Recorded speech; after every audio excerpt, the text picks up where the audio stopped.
So His Excellency Babatunji Raji Fashola, the former governor of Lagos State and our immediate past Minister of Works and Housing, will be speaking on effective leadership and good governance amidst uncertainty. Sir, the floor is yours. Thank you very much.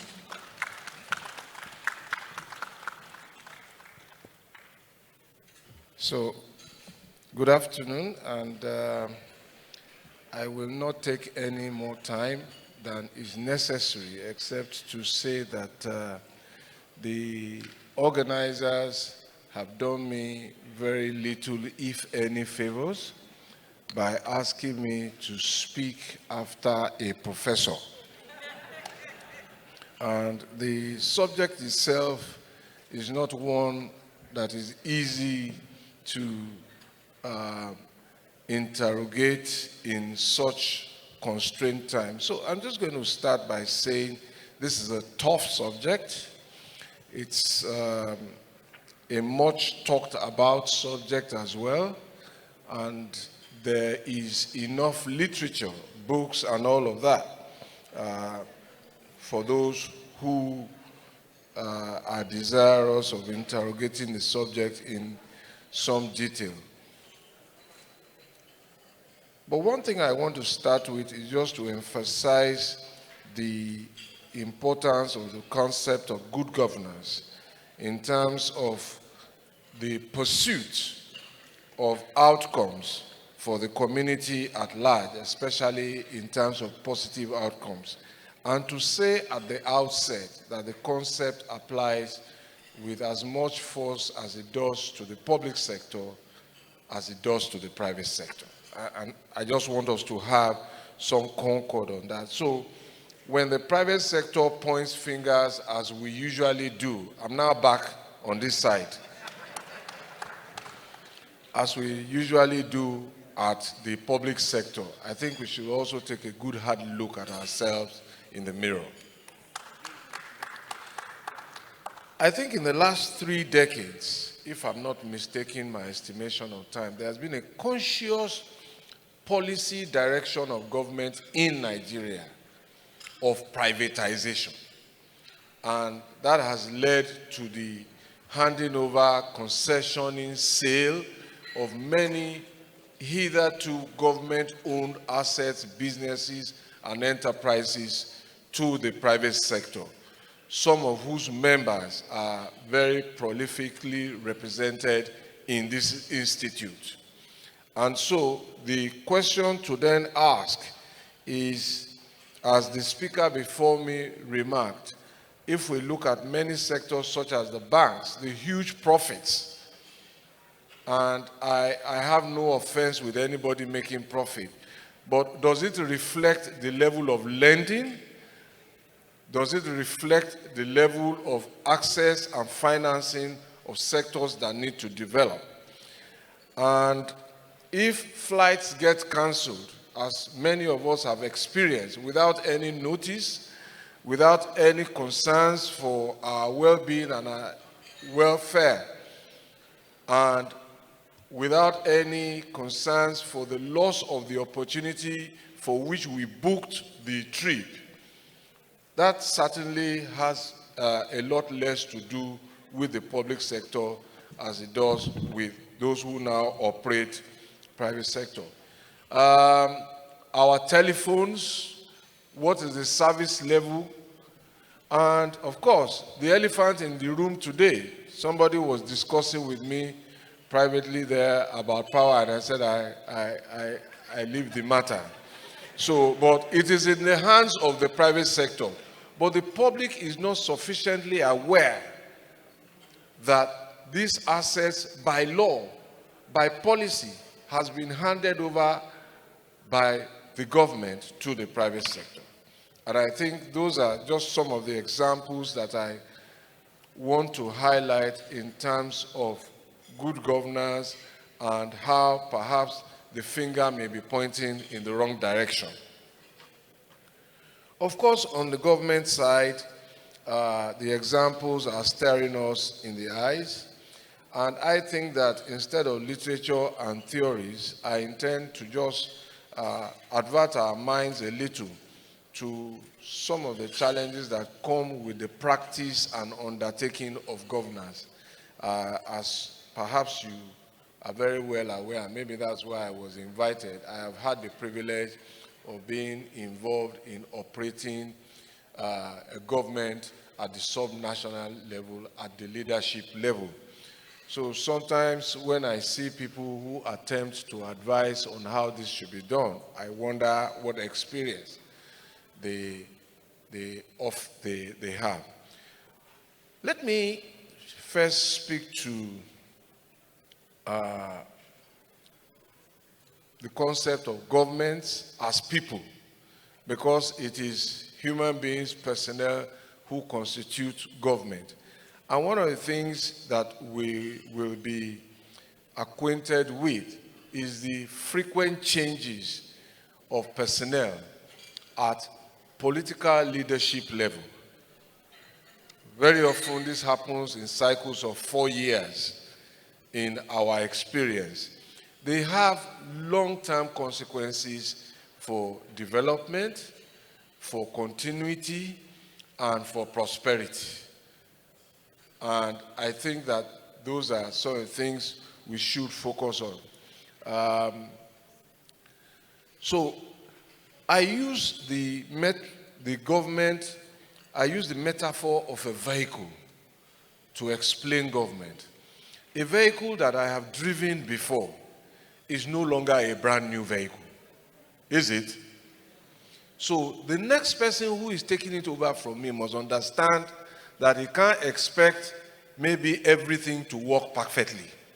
So for those who have used it, who has driven a second-hand vehicle here before? Just a few hands. Some people are living, you know, when you are driving a second-hand vehicle, sometimes the kickstarter is not working. So when you are parking at night, you park on a slope. Because in the morning you have to ease off and just use reverse gear. So you need to be careful. And if we follow that metaphor, it is important then to find out from the person who was driving the vehicle, how did you start it? Do you have to, second-hand vehicle, unlike brand new vehicles where you press the brake once, second-hand vehicle, you want to stop there, you start pumping it from here. And that is the historical knowledge, the experience that is applicable in transitioning, whether in the private sector or in the public sector. Indeed, we were having this conversation last week, and I said that we have produced a lot of history graduates, but how many institutions in the private and public sector have historians? How many of our companies have historians? And we have a lot of history graduates who have no work. And in some other parts of the world, the office of the historian of that business is older than and more institutional than perhaps any other department. And is a thought for all of us to take away. With our small businesses, our governments, and all of that. So I think that if we therefore pay attention to this, one thing I want to say in the lead up to this point is that we should not, as a matter of governance and good governance, whether in the public sector or private sector, disband all that we meet. So don't come in and change secretary, change everybody, and hope that you can kick it. It's a second-hand vehicle. You need the knowledge and the experience of those who operated it to keep it going. It can have very disastrous consequences if you rip it out at once. I am not, of course, suggesting that you should not make changes. But those who know about what is happening there are not the first people you get rid of. And I will move on. The corollary point to make also is that in the public sector, more than in any other space, you need to work with teams. No department of government, and I emphasize this, no department of government can deliver any project on its own. It's not possible. At the minimum, you will need one ministry collaborating with the other. In any event, all of the ministries are likely to require at least the Minister of Budget and the Minister of Finance, or commissioners, as the case may be, at the subnational level. So without collaboration as teams, we go nowhere in a hurry. For those who were involved in developing infrastructure, as I was, apart from interacting with budget and finance, I also had to interact with the environment, because to build new roads, for example, or new power plants, as the case may be, and in some cases, large housing estates, we needed environmental impact assessment reports and environmental social impact assessment reports, especially when we were collaborating and seeking funding from the private sector, because some government thresholds, governance protocols have been set about climate change, global thresholds, that you will not be able to access capital if you don't comply with those environmental. And so it is important, therefore, that we learn to work in teams and respect each other's space as much as we respect each other's persons. I make the point that the team leader must constantly share the vision and be able to persuade the team to come along. I hold the view that there are two broad ways, perhaps, to lead in those teams. One is by the sheer force of your authority, where everybody just defers to you. You get what you want done. And almost too soon after you left, and I call it leadership by fear, almost too soon after you left, you see that nobody was really persuaded to come with you. They were deferring to your authority rather than to your person. Of course, there's the other type of leadership which I commend, the leadership by persuasion. Let people be persuaded that, yes, at this fork of right or left, I think I trust the judgment of the leader to come this way, because either the leader has shown over time that decision-making in choices are informed by either data, reliable instinct, experience, and all of those things that prove them right from time to time, but doesn't make them infallible. So I think that this is good. I cite one or two examples. So I recall that when we were trying to pass the law to reduce the amount of annual rent from 3 years' rent that landlords could collect in Lagos, there was resistance even in my own team. And when I saw the resistance and the reluctance on their faces, I adjourned the meeting and asked the chief of staff to see me. And when I asked him, why are members? He said, oh God, they are landlords. And we had the same problem when we were trying to restrict the number of motorcycles in certain parts of Lagos.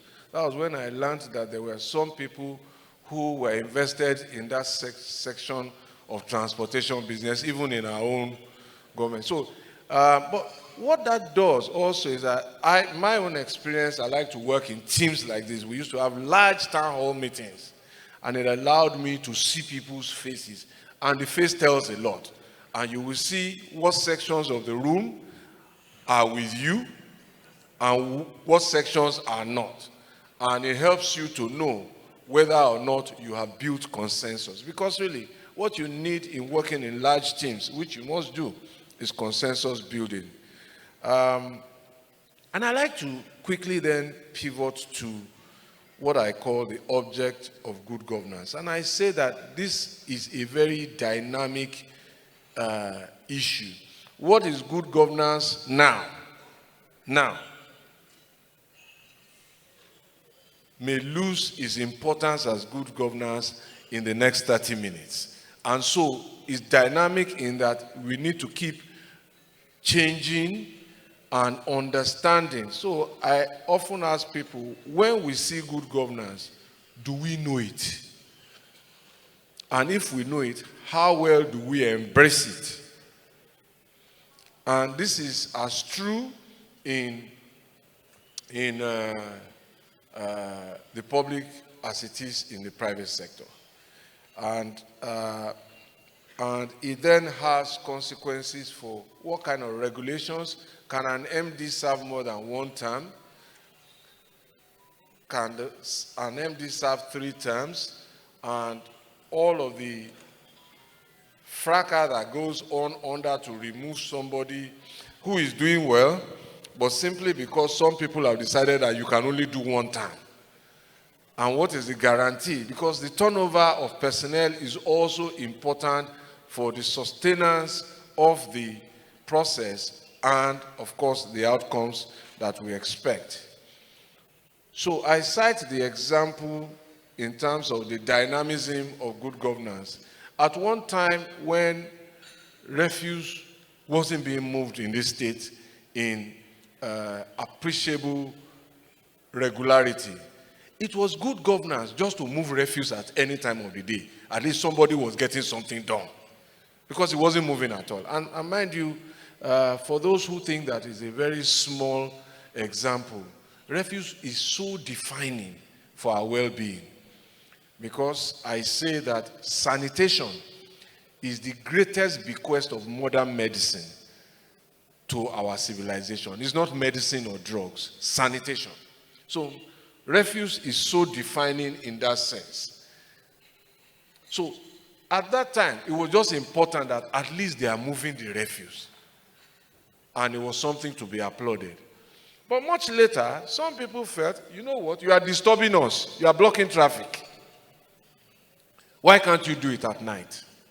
So our definition of good governance for that sector had to change. We devised a method to move refuse at night so that traffic can move during the day. But one thing then led us to another. The people who wanted to move refuse had difficulty with darkness. So up and again, we were looking for solutions for street lighting. But street lighting then gave us something else. It gave us a night economy. Pharmacies, petrol stations used to close here back then at 7 p.m. Many started running late into the night, but we were measuring. It's also important to measure. We were measuring. And the part of the economies that we saw, some of you might not have seen them, people who were vending food by the roadside in Shomolu, Alimosho, Dodo, Akara. You eat that thing. You like it. Big economy, good governance. You know, they used to close at 6 p.m. because they were afraid of the street urchins. But with electricity, they felt safer. And we went back. How is our business is good though? We're selling double what we used to sell. So again, the definition had changed. Things were moving. So this is just perhaps perspectives. And what next? We started patching and repairing roads at night instead of during the day, because we had learned that moving refuse during the day was no longer good governance. It was at night. So road repairs cannot be good governance during the day. Do it at night. So these were some examples just to perhaps illustrate why I take. And so I try very subtly, and I emphasize very subtly, to point at some of the issues that we are all aware currently challenge us. Food production, prices of foodstuff, and all of that. And just to point our attention to the fact that, yes, maybe policies of the federal government may impact production, distribution of food, but the base effort is controlled at the subnational level. Land is a factor of production, and federal government does not own land. And therefore, when we are pointing the fingers at one level of government, how many fingers are we pointing at the places where production should start? And perhaps if we focus on those subnationals where production should start, we are losing, by current records, about 40% of our harvest. Simply because we either can't get them to market, we can't keep them, we can't preserve them, we can't process them. Now, whose responsibility should that be? Government?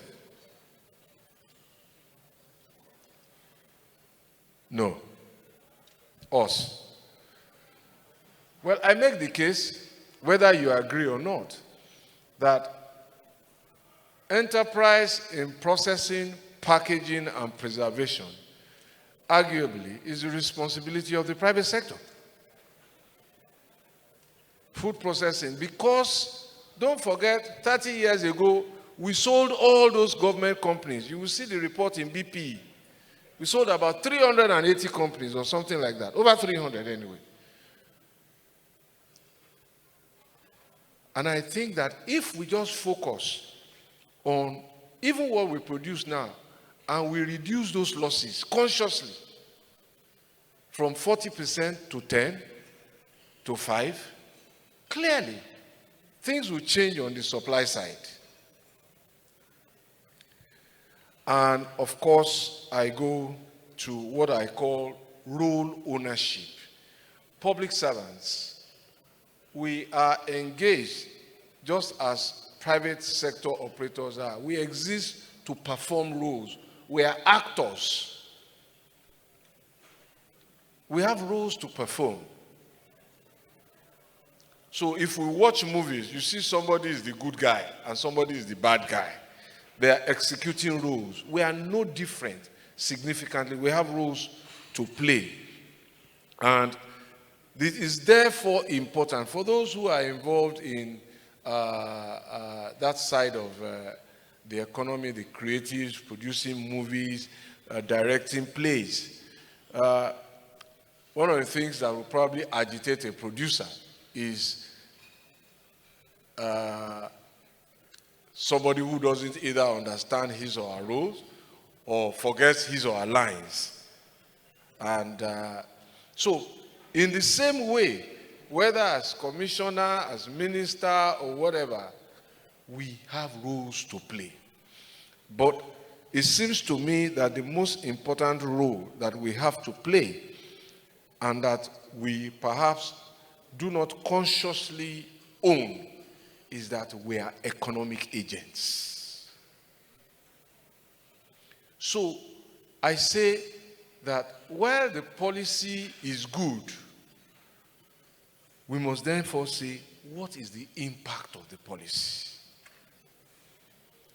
So I've heard some people say that they are building a road, or they are building a bridge, or they are building a house, or they are building a school because the last government did not build it. That's not a reason.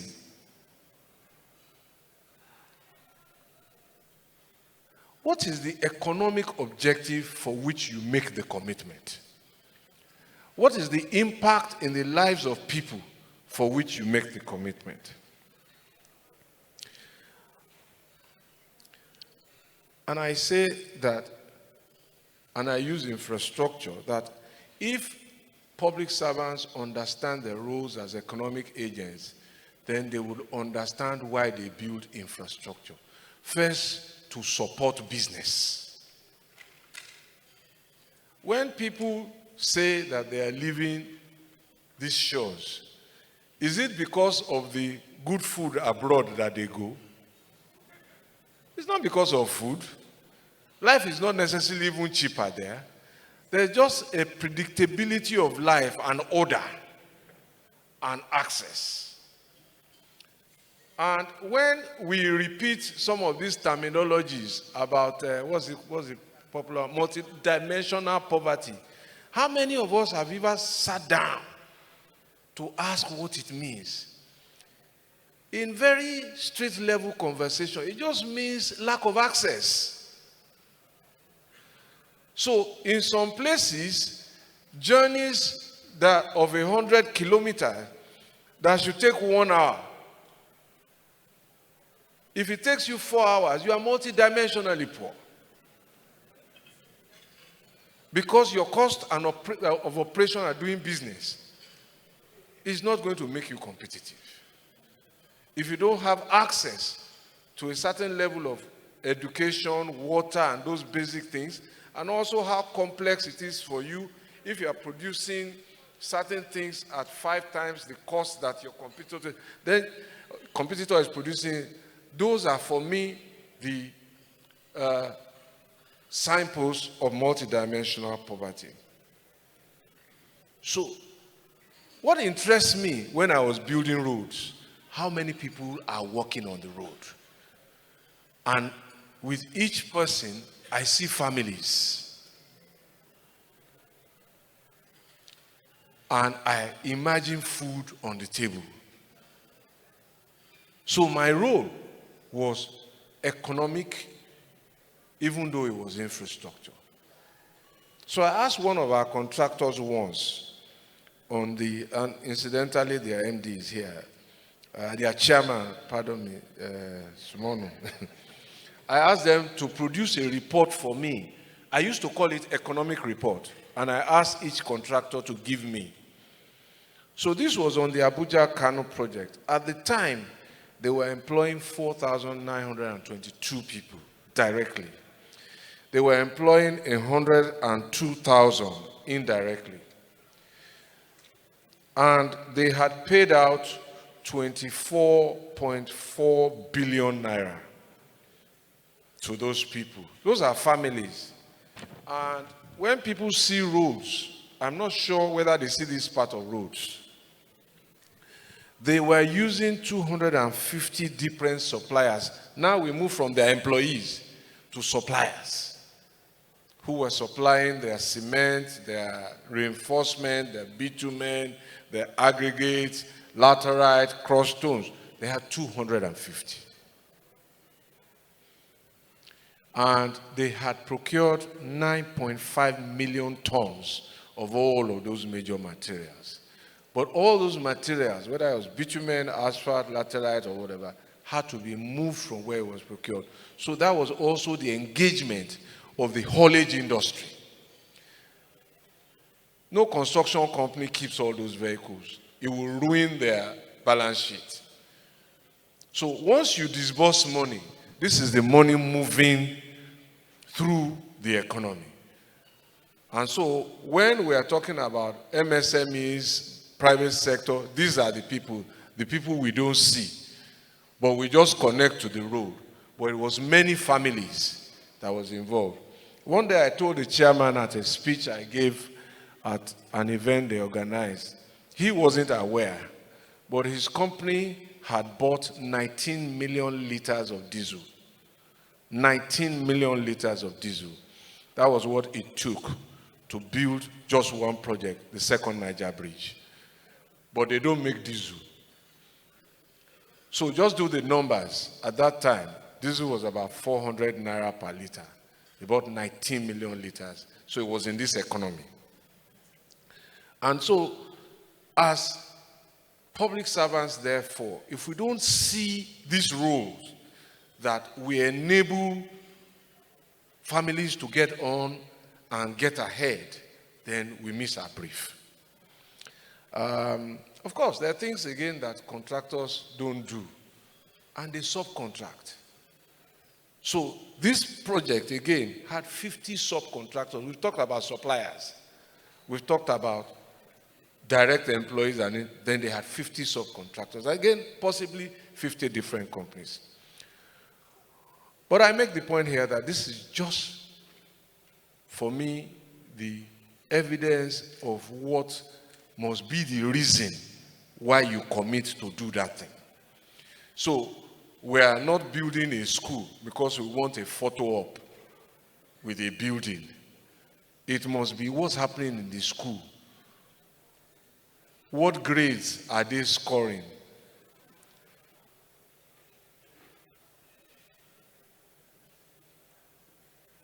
And there was a problem I had to deal with, and I hate to say this. So we found out that at one time, students were being promoted with 30% score, averagely. Parents were not attending the parent-teachers meeting. So I said, no, it's not possible. If they have to score 50, so the first time in their lives when they have to score 50% is when they're writing WAEC. So if you didn't prepare for the Olympics, you were running Paralympics, and then you want Olympian performance, it's not going to happen. So these are the important things in a school rather than the building. And who is teaching it? Because that is what guarantees the outcomes we want to see. Because after all, you must see tomorrow that these are the people who are going to stand on these stages. These are the people who are going to take over your businesses, the next generation of leaders, the most important asset in capital formation, the human capital. Is it not? So why are we building the schools? And for those who also own and operate schools, why are you operating them? Because the private sector has more schools than government. So if we're not looking in the classrooms, what's going on? Who are we entrusting the next generation to? It's not just us. Our businesses, our enterprises are at risk if we don't put the right things in at this time. So, as I said, we can't exhaust this subject in such time constraints, and people have had a very long morning. So I will just try to close by speaking to what I call some knots that we must unscrew, because we have deliberately screwed ourselves down with some big knots that I think that if we loosen them a little, we might be in a better place. And they are largely legislative. Because law and order for me are indispensable as pillars of good governance. Whether it is state legislation, whether it is a code of conduct that a company draws for itself, and whether it is its compliance also with the regulatory framework that guides its operation from the Companies and Allied Matters Act and all of those type of things. They're so important.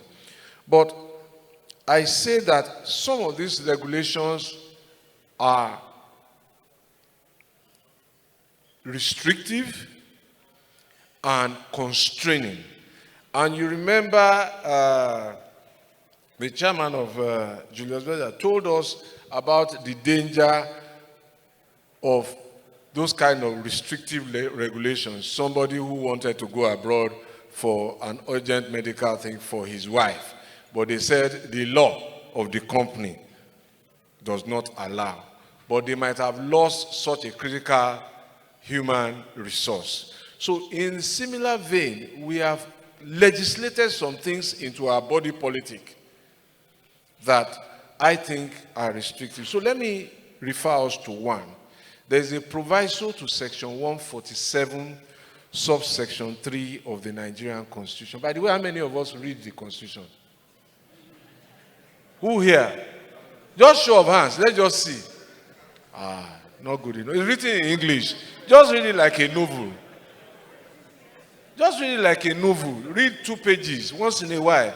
Very instructive document. In fact, when Professor Jega was speaking about all of those Bretton Woods, go and read chapter 2 of the Constitution. Justice Amina Agi is well acquainted.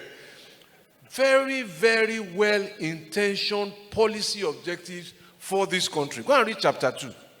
Economic, social, environmental, everything is there. So it forms the bulwark from which we can project and build our nation. But let me speak to one or two of those constraining legislations. The proviso to Section 147, subsection 3 of the Nigerian Constitution, it says that the president shall appoint at least one minister from each state who shall be an indigene of the state, end of quote. Before I go there, for the subnational governments, state governor, it does not say from each local government. It says you shall pick commissioners that shall be broadly representative of the indigenous interests in the state. So in my time, I had picked, I think, with the deputy governor and myself, we had become 41. So one local government came and said, we don't have commissioner. I said, there's no space again, unless the person will sit on the floor. He said, no, you must give us our own. Luckily, we are just committed to an urban renewal program in that part of Lagos. And we were going to build 27 roads over a phase period. So I said, look, listen, is it commissioner you want or is it development? Because we are going to build this road. I am the commissioner representing your local government in this cabinet. So since we are full, I will drop somebody, I will give you a commissioner, but I will move this development project to the local. They say, no, leave it. Now, how does this apply at the federal level? Very tough job.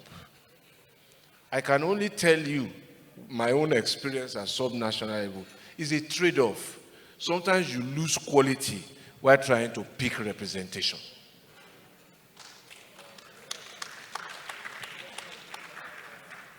There was one local government, I found two people who I felt were very well above average, with two different distinct capacities. So they could have covered two departments for me. But here was one other one where we hadn't picked anybody, so I had to drop one. So I lost one and picked somebody not necessarily of the same quality. So is this a progressive legislation to keep? Is there any reason, really, when we already have each state being represented in the federal government at the National Assembly with 3 senators and a number of representatives, is there any reason why every state must also have a minister? Do we want... Is the maintenance of 36 ministries consistent with our common desire for cost moderation? Are they compatible? So, let's leave it there. I will come to my conclusions very shortly. The second thing is that when Professor Jega was chairman of INEC, the electoral notice for the general elections used to be served within 180 days, 6 months, right? Now, we have changed the law to extend it that the notice must be served 1 year before the election. And we know the distraction that comes. So it means that the politicking in the party primary level starts 1.5 years before the general election. And so if you take 1.5 years out of 4.5 years, what are you left with? So there's a popular country that they have a saying that they elect a president for 4 years, but he spends the first year getting to know who the important people in the capital are. And he spends the last year preparing for re-election. And he manages to govern for only 2 years. And I think we are heading in that direction. So that's the second There are many others. Then there's the third one, the Public Procurement Act. And some of you might have encountered some of my public complaints about it. It was a raft of reform-birthed legislations that came in the period between 1999 and 2007 in order for due process, money should not be stolen, and all of that, and we put all of these legislations. So, if you are a construction company and government approves for you to build a 10-story building or a 100-kilometer highway, they will give you advance payment of only 15% of the cost. Yes, you are surprised. That's the maximum you can get by law. Today, with the volatile movement of prices, who can issue a performance or payment order and hold prices for 1 week here? Or 1 month? Or 3? So, is that a procurement law that helps execution? So, after I made a lot of noise, we changed it before we left to 30%.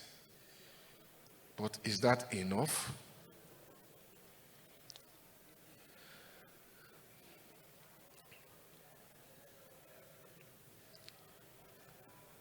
So I'm going to just then, with these three, ask the NESG, their annual summits.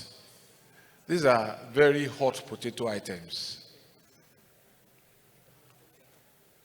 that must not just be left for the executive, but that they can take up with Parliament to say these are constraining items that need to move. And perhaps we can catch some breath of fresh air. Of course, I say that at the heart of good governance is the measure of value. And I just speak to a few things now that help to measure value. And I've alluded to some of them.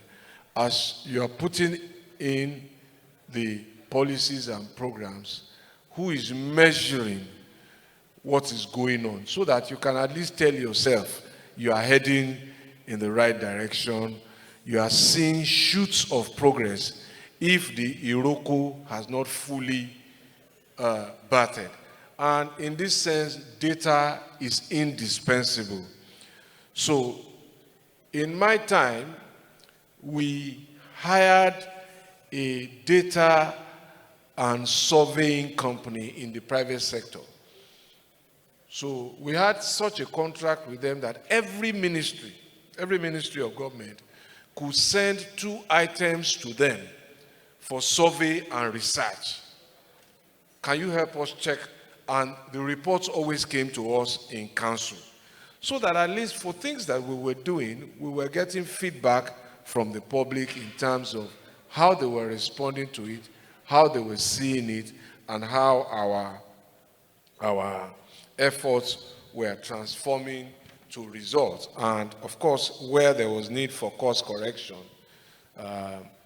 we could quickly change.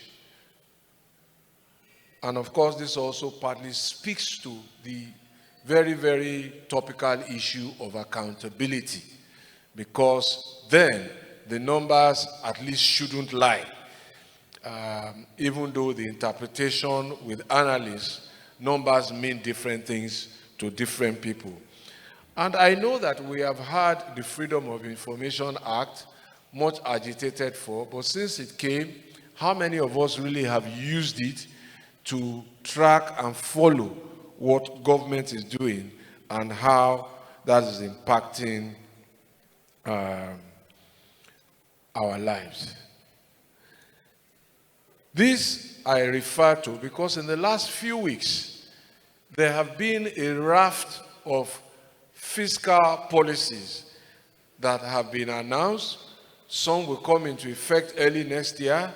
Some are already sitting in Parliament under the Economic Stabilization Bill. How many of us are following and projecting how these policies will change things for us? I think that in any result-driven business such as governance, these things are important. And for those who are in government, I can only express pity for them because they have no hiding place from the expectation and what I call the tyranny of instant results. But for those who choose to listen, I tell them between policy and results, there's a distance to travel. Well, I close by laying the bulk at the feet of the private sector. There is one problem, inflation. There is one component of inflation that many of us here can control. How many of us are landlords here? Huh? There are hands now under. Just think about it. When we ask somebody to bring 2 or 3 years' rent, and the person produces it, have we sat down to imagine the knock-on effect in the entire economy? With prices of goods and services. And can we just close our eyes and imagine what happens if we took that away? If the person could just pay at the end of the month. And what we can do to begin to lighten up that burden. At the end of the day, that is a factor of inflation that the federal government does not control. We are the landlords. But it's one of the many factors of inflation. If we could tie our incomes, our rent, to when our incomes come in, there will be a big relief in this economy. I'm so certain about that. If you ask somebody to go and bring 3 years' rent that is not earned, and that is going to earn in arrears, you want to collect it in advance, and you expect goods and services to be cheap, there is a fundamental economic mismatch. Think about it. So, as leaders in these challenging and perhaps uncertain times, we cannot abdicate our roles, and we must perform these roles beyond the call of duty. Thank you.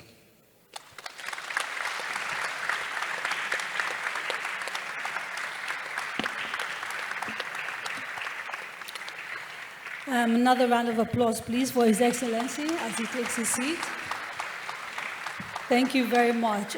It's important, I think, I was a bit remiss not to mention that Dr. Jumoke Oduwole actually did send in her apologies. She is facing the press as we speak, the National Assembly as we speak, which is why she's not here, but she is ably represented by Mrs. Toyin Bashir, who was introduced earlier. So welcome, ma'am, and thank you. Mr. Olani, let me start with you. His Excellency, I think some people will say, not me, some people will say has done a decent job of trying to deflect from the responsibilities of government overall by also pointing to what private sector should do, must do, etc., etc. As the main representative of private sector in the sort of organization of the NESG, can I ask you whether it is possible for the private sector to fulfill all of the things it is supposed to do when the public sector, government, regulators, agencies, have actually not done their own job? You've answered the question. Asking you. Right. But I think the reality is Can you move your mic a bit? So right. The reality is we're in a complex situation where you need both hands to clap. And indeed, you need more than two hands, right? So you need the private sector, you need the public sector, you also need the development sector to come in, right? Because the problems are complex. I say to people in the last few years that the greatest danger and the mistake that the private sector can make is to shy away from policy advocacy. You know, with one stroke of the pen, an individual in government can make or mar a market. You can bring a policy that can create new markets, that can create new champions, and that same policy can strangulate and frustrate existing players. So we need all parties to work together. That for me has been my experience. And so we can't abdicate and say that it's them or us. No. It's all actors, private, public, development sector, all of them working together. And if you noticed what His Excellency said, he introduced himself as a member of the private sector. So we leave from private to go to public. Hopefully some will leave public and come back into private or come back into the development sector. So we need to have that flow. And I think if we get good guys into that flow, then we'll begin to see the kind of results that we'd like to see. Thank you for that. Excellency, let me come back to you. Because we're talking about leadership in essentially times of crisis and trouble, could I ask you to drill down for us what you believe the essential qualities are that are required in leaders during the time of trouble? And I know leadership happens at different times, but I'm specific. Are there any particular qualities that are required when a country or a company or a people are in trouble? And if so, what are they? How do we cultivate them in the people who lead us? So I think that the abstract of leadership and all of the grand, I call them grand words, integrity, character, all of that, excellent. But look, I think that there is also preparation. And perhaps I would be a shadow of the public officer that you got to know if I hadn't had some time working inside and at very close quarters with another leader. And therefore, you see, it's almost like a trade school. So I tell people that, look, okay, so you have your MBBS and whatever, you are now a doctor. You can't just go now and say, I'm a doctor, you cut people open. There's a training, a preparation, experience, and all of that. And of course, no leader wants crisis. You want everything to be rosy, because then your people are happy.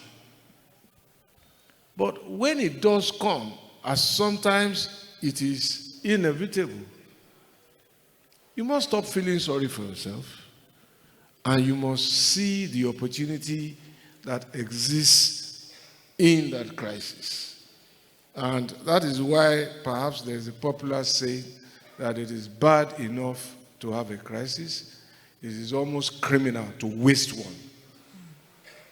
So, and there's so many things. The leader is as strong as those who work with him. We are leaders in our homes. We are as vulnerable as the process by which we recruit our cooks, our support staff, our PAs? How much attention do we pay to those processes? So there is no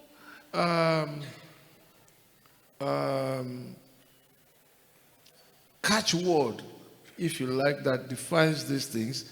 Sometimes the leadership quality of every person is defined by how he then responds to the crisis. And you then wonder, oh, I didn't know that Kadera could do this. And those things come from many, many moving parts. The education, the socialization, the parentage. Something as easy and as simple as team sports as a child helps in future. That's why I tell people, make sure your children play team sports, because they're going to work in teams. And very early, they learn to succeed together, they learn to fail together, they learn to support one another. When you have a bad day, somebody stands in the gap. After all, we all watch football, don't we? In those football teams of 11, they say, science has proven that when 5 players play well on the day, it's a good day. Very rarely will you see all the 11 players perform at peak. It doesn't happen more than once a year. So it's teams. So that's the best I can explain. Well, it's an important point, the issue of preparation and experience. I think, particularly if we look at all stratas of government, from local to state to federal, we don't always get that. People who get either appointed into positions or who are elected have not had that benefit in many cases of that experience. But we'll come. Professor Jega was speaking about this matter. Yes. So, how many of the great minds here, the business owners here, have decided to go and represent their local government? How many? No, there was a friend that used to come to tell. I said, look, calm down. You want to be president, you can't make it. This is how the structure works. Go and take your local government, which I know you can win, and show example from there. They will come and call you. When you are having your AGM, do you invite politicians? So why should they invite you when they're having their ward meeting? That's their own AGM. So there has to be a handshake somewhere. And I think the gentleman from NESG perhaps hit the nail on the head when he said, look, making policies and all of that, and that was what I closed with, that these are policies that impact the laws that impact that you must take to Parliament. I'm sorry to monopolize this, but it's important to just perhaps show the disconnect. Kaderia, I'm listening. When I was minister, there was some investigation that was going on in the telecom sector, and somebody came to me, owner or a director in the telecoms company, and said, BRF, come and help us. We see that you know these senators in your party. And I said, why are you calling me? How many directors do you have on your board? He said there were 7. I said, how many states are they from? I said, there are 7 states. I said, that means that you have 21 senators in that place who are representing each state. I'm not a senator. But the message I took away, he didn't even understand it.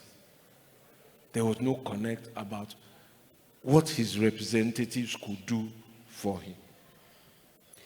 Let me bring in Mrs. Bashir here.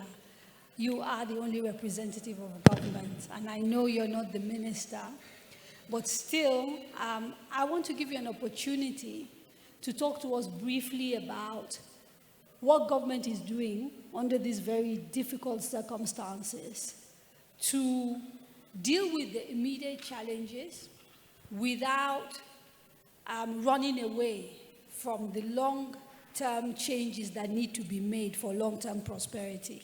Because people talk about this dichotomy that exists between sort of wanting to solve the immediate problems of, say, security, hunger, etc., but then building a foundation on which this economy can be sustained. Okay, thank you. I just wanted to also mention in the capacity in which I'm representing Dr. Duwole. So I am a partner at Bawan Igodalo, so I'm private sector. I'm just speaking to private sector, public sector collaboration, but I have been supporting the PEBEC since its establishment in 2016, leading reforms, legislative reforms, judicial reforms, and regulatory reforms. And yes, I thought to also, if with your kind permission, weigh in on what Ni had talked about in terms of private sector and public sector participation or relevance in delivering essentially the economy to Nigerians. I thought to use some of the examples because I have pretty good examples with the project.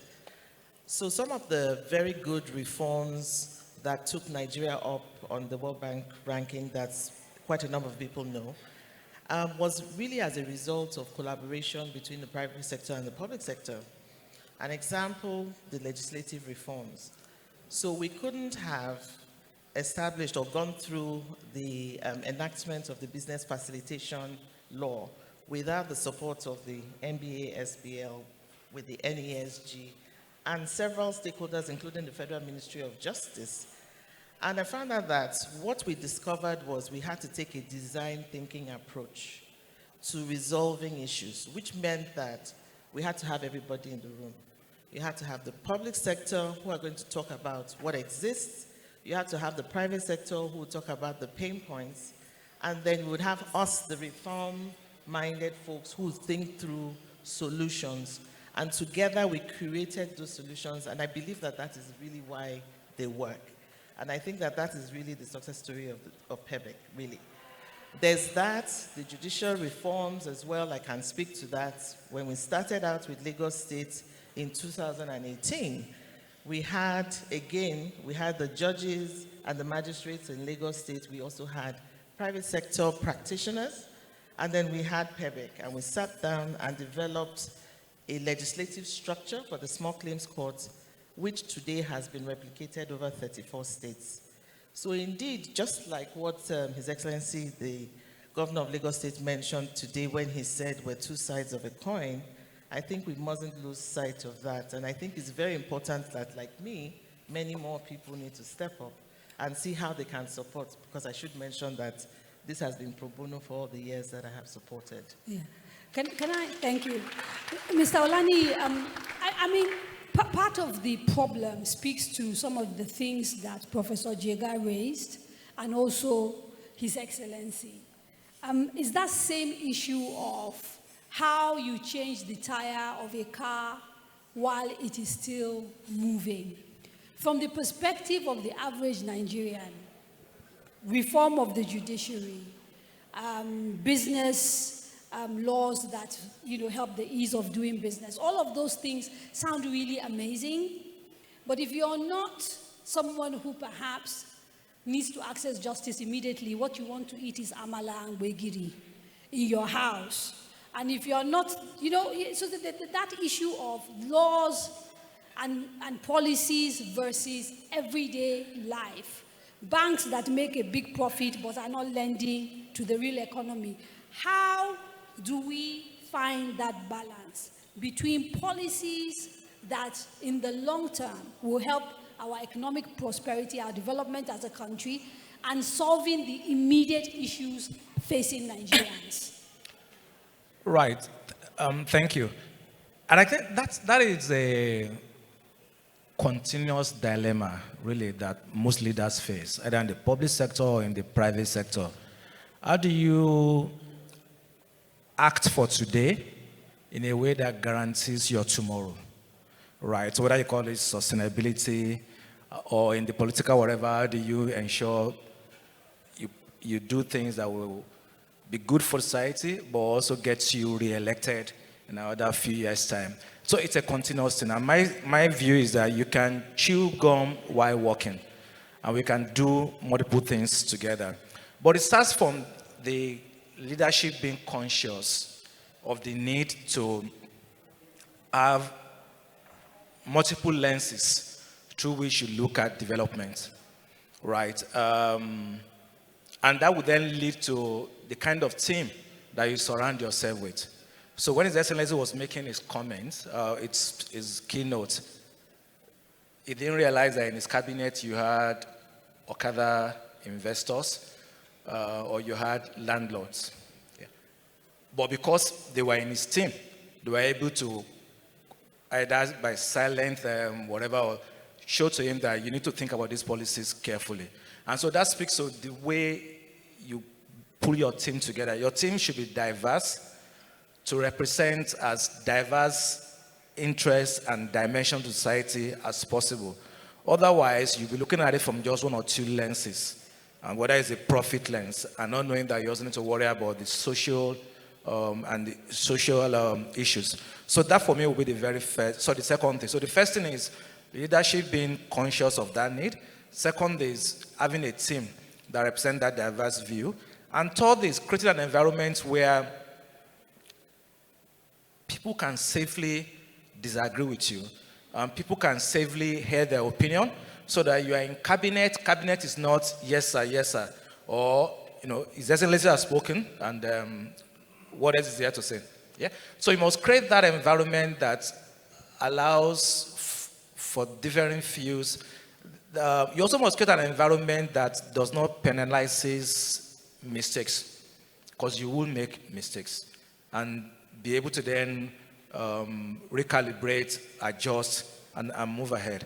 Right. So that is important, and that then speaks to allowing for feedback. Again, going to his speech, since we are discussing his speech, he talked about he used to have quarterly town hall meetings. Those town hall meetings allowed him to get feedback from the masses. He sees those who are smiling or those who are frowning based on his comments and co. And so you must create that environment for feedback and be able to then act on that feedback. So if you do that, that gives you opportunity to balance things and make investments today, but also investments in tomorrow. Thank you. A final question before we open to the audience. Excellency, again, Professor Jega spoke to some of the indices of underdevelopment in Nigeria and how, if you look at us on the table, we're right at the bottom. But in reality, if you scrutinize those indices a bit deeper, Nigeria is 3, maybe even 4 countries, with Lagos being the big, leader. And so from a point of view of leadership, particularly at the federal level, because you've been there, I wanted to ask, how do you lead in a place where there are so many disparities, to the extent that it is actually affecting social cohesion? Because it's human nature, right? These are not conversations you normally find in rooms like this, but I have them. The North is seen as dragging everybody back, and people are resentful, and suggestions are being made about what should be done, what should not be done. How do leaders lead when circumstances like this exist, where there is disparity, where there's lack of cohesion, where there's quarreling going on, etc., etc.? You see, there is, first of all, something that is perhaps akin to a race to the bottom. When Professor Jega was speaking, he referenced 2 sets of data-driven conclusions that were not complementary of us. But interestingly, members in the audience applauded. And I thought that applauses were meant for positive things, not for negative things. Maybe they were applauding him for pointing it out. Yes. So, but hey, the way I was socialized was to try as dark and dire as things may be, to project things in a positive outlook or use positive examples. And I do not, I mean no disrespect or criticism of Professor Jaga. Is my very good friend, and he knows I would not. But it's just to perhaps dimension the space that we all are in. Perhaps it's a measure of our despondency, but until we change that despondency and adopt a more positive outlook, and I think the best persons here to teach us that are mothers and women. Now you can applaud that. And I say this because when things are not going well with their children, they don't adopt a negative outlook. They don't curse, they don't swear. They pray, they encourage, they inspire. They don't own the negative thoughts about their children. And I thought I should start there.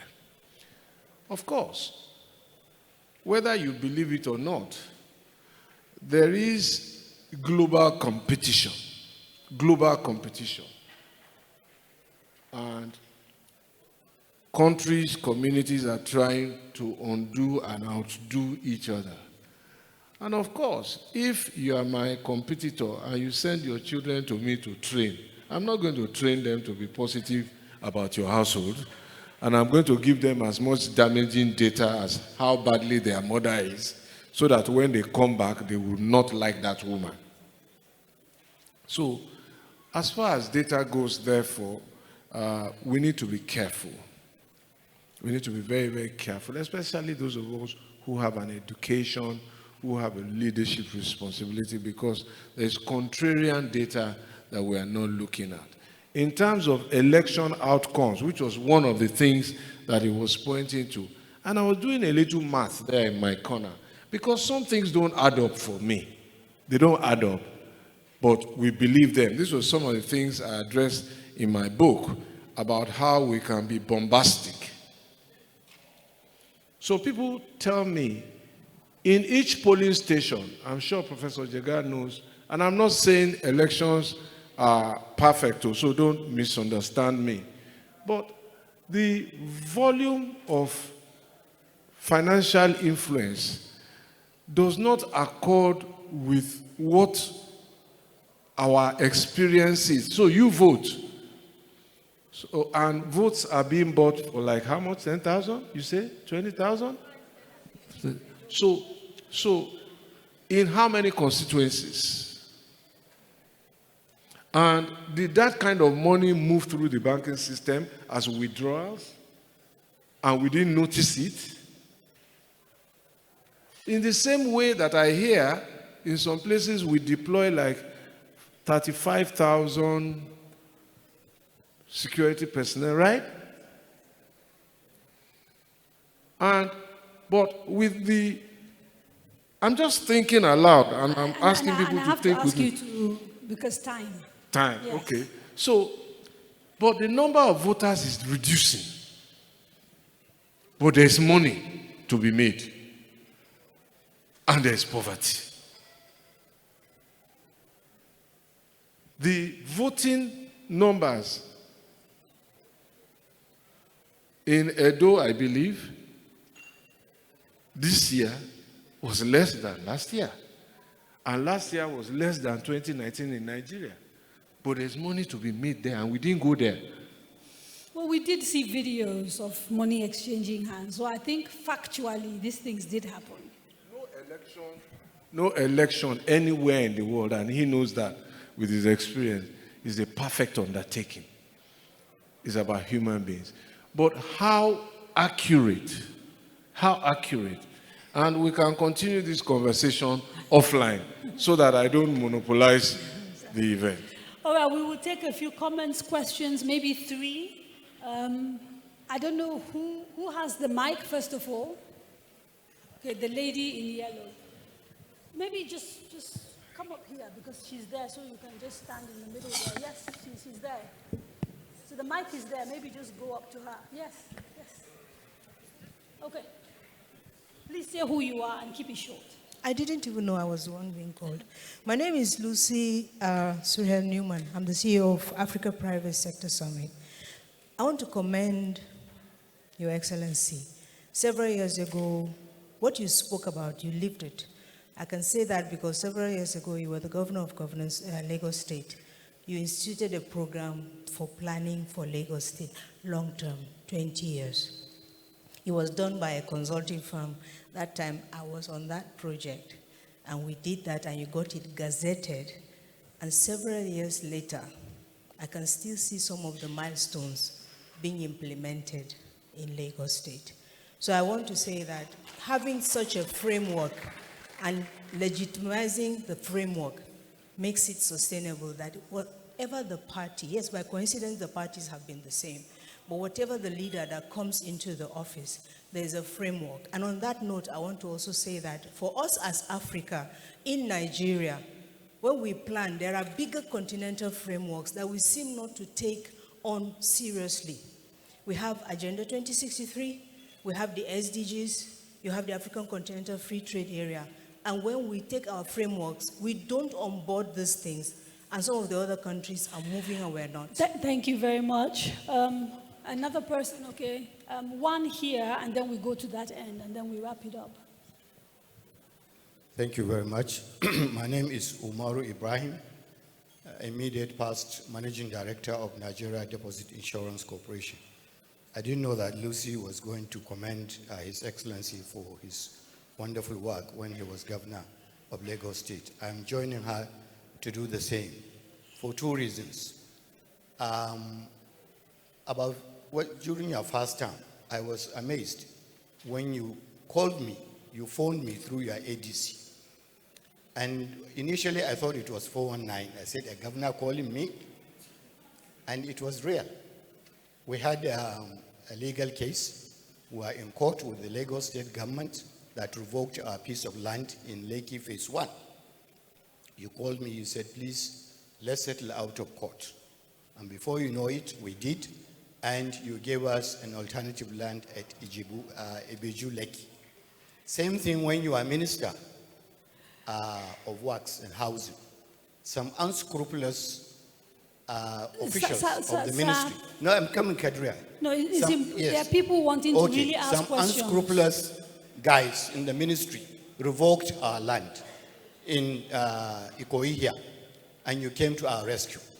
We thank you very much, and we're grateful. Thank you, Excellency. You are a symbol of good leadership and good character. There are people over there who need to talk. Just two more, and please, Excellency is wonderful. We know that. So I'm looking for people with questions, please. One more. Okay, there's a lady. Oh, okay. Because, yeah, actually, I'll do two more. One here and one over there. Okay. Thank you very much, Your Excellency. Thank you very much, members of the panel. My name is Fure Rajumari. I head the Investment Promotion Agency in Jigawa State. Mine is a little worry around challenging the corporate governance rules. And I support what Mr. Sumonu said regarding challenges those rooms. Sometimes you have to work with compassion, but I want to take it a little bit further. I think then if that is going to be done, you will have to develop a framework around even the compassion or the discretion you're going to use to do these things on a case-by-case basis. If not, that's where you'll start using discretion. That's where you start using man-no-man. That's where you will now, it will never negatively impact on corporate governance. So I believe there should be a framework within which we'll do that. Thank you. The gentleman right behind you, and I'm afraid that's the last one. I